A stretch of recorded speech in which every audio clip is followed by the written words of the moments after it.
The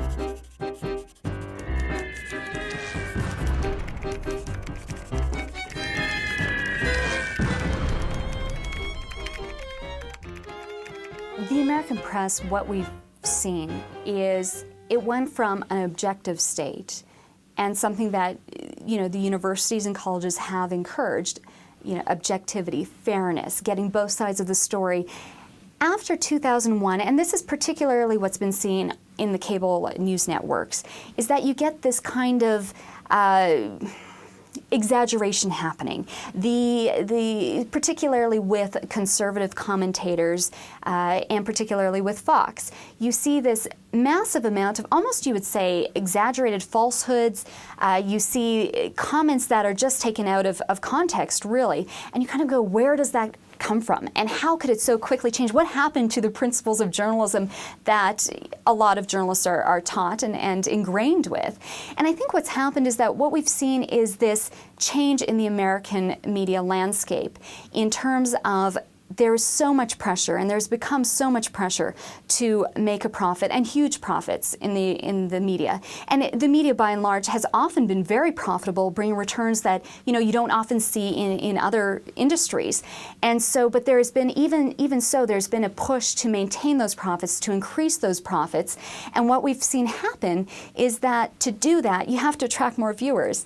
You have to attract more readers. And so you see this kind of exaggeration taking place. You've also seen this kind of blurriness, and that's something that a lot of recent polls and reports have said that journalists are concerned about. More than 60% of journalists in the United States now say that the line between commentary and actual fact-based reporting is becoming increasingly blurred.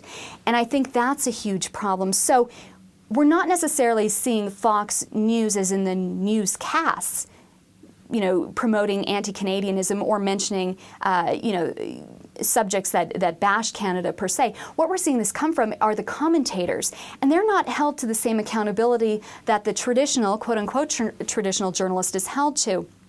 So we've got these comments coming out. The problem is that the American public cannot differentiate, doesn't seem to differentiate, the difference between a commentator and a news reporter. And so we've got this happening where you'll watch Bill O'Reilly, but because it's in this kind of question and answer format, it's kind of like a talk show. He seems like a journalist. People don't even really know what a journalist is anymore. I mean, when people say they're a journalist, are they a blogger? Are they, a freelancer? Are they employed full-time by a reputable organization? Nobody really knows anymore. And so when you see someone talking for an hour every day on their shows, and there may be anti-Canadianism mentioned throughout, you just presume that has to be fact. So when Bill O'Reilly says, they've got a bunch of Muslim crazies running around up there in Canada, I think for a lot of Americans, they would believe that to be fact. He has become such a big figure in terms of his brand and his recognition in the American public's minds that a lot of people would say, well, if Bill O'Reilly said it, hey, that's a news organization. We're watching Fox News right now. We're not watching Jerry Springer. So it must be fact. They must have checked this out. And that's a problem when you see Neil Cavuto again, he's with Fox, saying, could Canada soon become our enemy? Absolutely, almost you kind of are stunned by that. You say, where does this come from? And even mentioning it seems almost unmentionable because the ties are so close between the two countries.